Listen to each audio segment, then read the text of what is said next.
We have been talking about the most underrated Pokemon in every single generation, and we have made it all the way to the end of the type chart. But there are still three more categories, and we're going to talk about the most underrated starter Pokemon of each generation. Now, what this Pokemon picker qualifies as a starter Pokemon will determine a few things, right? Because, for example, for Gen 1, technically Pikachu is considered a starter, and I think for another generation, I think Eevee is considered a starter in something as well, or maybe even in Gen 1 as well. So what we'll do is we will allow those if they're on the list, but otherwise, we're basically going to be picking the difference between the worst and the best Pokemon starter of each generation. And that's all we really can do because we have three choices for most. So let's just see what happens and kind of go from there. So for Generation 1, I was correct. So Pikachu and Eevee do count. And that, to me, pretty much confirms that I should pick Eevee. And the reason why I'm picking Eevee is because it can evolve into literally anything. You can evolve it into a Jolteon, a Vaporeon, a Flareon, an Umbreon, an Espeon, a Sylveon. You can evolve this thing into whatever you want. It will fit your team and your needs perfectly. Everybody else knows there is nothing overrated or underrated about any Generation 1 starter. They're all good, they're all iconic, and it doesn't matter what I say, people will get mad at me because people love those because they grew up with them. I get it, 100%. Gen 2, though, we're stuck with the regulars. And the answer is for Alligator. I think people think about Typhlosion as like this fiery god, and they think about Meganium as, oh, really weak, but at least it has defense. And then for Alligator's just that other guy that people like because of his, people like because of his design, but that's about it. And everybody knows that for Alligator's butt shows in the Gen 3 sprite, the Gen 3 for Alligator sprite shows his butt, and everybody knows that, and everybody remembers him for that. Oh man, do I have to put a picture of this up? Hold on. Can I even do that? I'll edit it in, okay? I sure hope Editing Me is listening to this right now. Editing Me, put the picture of the Gen 3 back sprite of Feraligatr, okay? The dude's butt cheeks are literally out, and everybody remembers that, and they, don't pick him because of that, okay? That's also part of it. Gen 3. It's Sceptile. You have the most popular, and then you have the ground water that was like an unstoppable typing back then, and then you have Sceptile that's just a pure grass. He gets Leaf Blade, which is really nice. His mega form became a dragon type, which was really cool. That's all you really got, though. That's it. Gen 4 is oh gosh, what's your name? Oh, I've done this so many times. Torterra. I forgot his name last time I talked about him too, I'm pretty sure. Torterra, grass ground.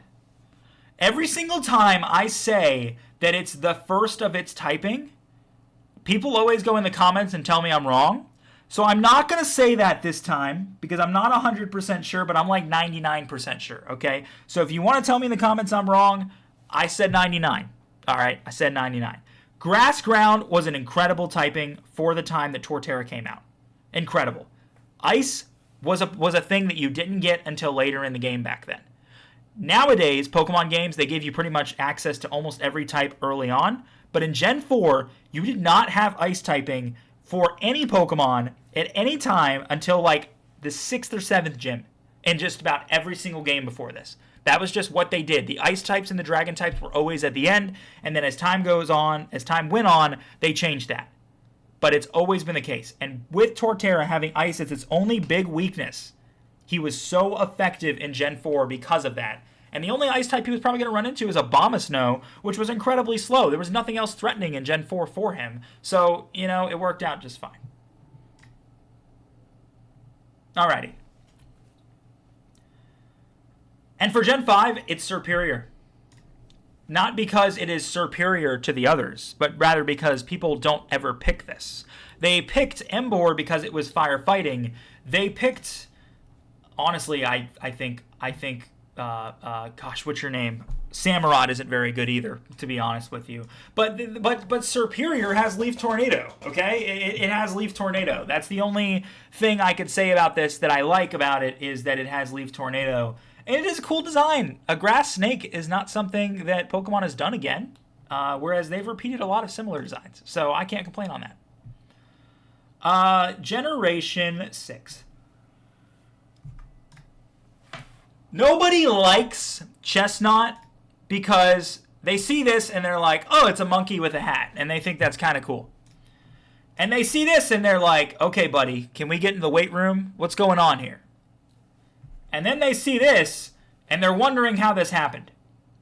He went from a monkey to a turtle. But you know what? He's now a grass fighting type, which was actually really cool. I don't think we had a very good grass fighting type up to this point, if we had one at all. And he was really effective. He also, at the same time, got Spiky Shield, which was really, really good. Spiky Shield was so underrated. Chestnut is underrated. Gen 7. I mean, I already talked about it in my last video, but I don't have a choice but to talk about it again. Water Fairy is a really good type. This thing's unique move is also really good. People just didn't pick this. They just didn't pick this. They picked this or they picked this. And 99% of people picked this. And then the rest of them picked this. And then the rest are just, this was just here. Nobody wanted it. There were two designs that were superior to the others. It was the same as Gen 9. I'll show you the Gen 9 designs. You'll know for sure as well. The exact same thing. All right, Gen 8. When you have a Pokemon that literally wields a sniper rifle, you will always have a special place in my heart because they will never try that again. Nintendo, Game Freak, will never give a Pokemon a sniper rifle ever again. But they did for this one's G-Max form. They did. And even though he's not a very good starter whatsoever, he has a sniper rifle! It's so cool! How would you not want to use this thing? You pop its G-Max form, and he's got a sniper rifle in his tower. Come on, man. I don't care how bad you think this Pokemon is. If you've never used it before, you are catching this thing, and you are giving it its G-Max. Because you want the sniper rifle. That's what you want. And this is the other one that I talked about that was like the worst design by comparison that nobody liked. I mean, at least from a base form standpoint for Gen 9, right? Like you have Quaxley. Everybody loved this thing. It looks like Donald Duck. They had a clear theme here. And then they just have generic Grass Cat. Generic Grass Cat. Like that's all they have. And if you're someone who loves cats, you picked it. But that's it. Period. Right? And then they had Fire Crocodile. If that wasn't the coolest thing ever. But nobody picked this, okay? Nobody picked this. And the only reason I know this is a good Pokemon is because of what it did to me in Radical Red again and again and again. Because the thing is with Masquerada and why it's underrated is its overall speed. Also, they gave it Dark typing, which I didn't see coming, but it makes sense. But I still didn't see it coming. And its sheer speed is incredible. And that is really what gives this thing its underrated status. Everybody knows what this guy does. Unfortunately, this was an absolute travesty of a design because you go from this to this, and I just don't understand where they were going with that. This looks absolutely atrocious. Anybody who likes that design, I don't understand. They started with a clear theme where they wanted a Pokemon that looked kind of Donald Duck-like, and then they turned him into whatever this is, Donald's long removed grandmother or something that is now in a Cirque du Soleil. I don't know, but it's just, it looks absolutely terrible. But this Pokemon, Masquerada, is actually really underrated. It is, period. It is underrated, regardless of the design. It's a Pokemon that's just nobody picked. You know, that's the thing. I don't think a lot of people picked this. I think everybody went fire or water this time around. So, it is what it is. That's just kind of what they went for. What is the most underrated, though? Chestnut is a Pokemon that nobody liked and thus didn't use. But Chestnut can be really useful both offensively and defensively with its typing and the Spiky Shield, and he is, to me, the most underrated starter Pokemon. So thank you guys for watching. That's my list. If you guys agree, comment down below. And again, for editing me, please edit in that Feraligatr, because I know I'm going to forget. So I'm saying it again to editing me. And you guys are hearing this. And I sure hope editing me has done that by now. We'll see. Thank you for watching. See you for the next one.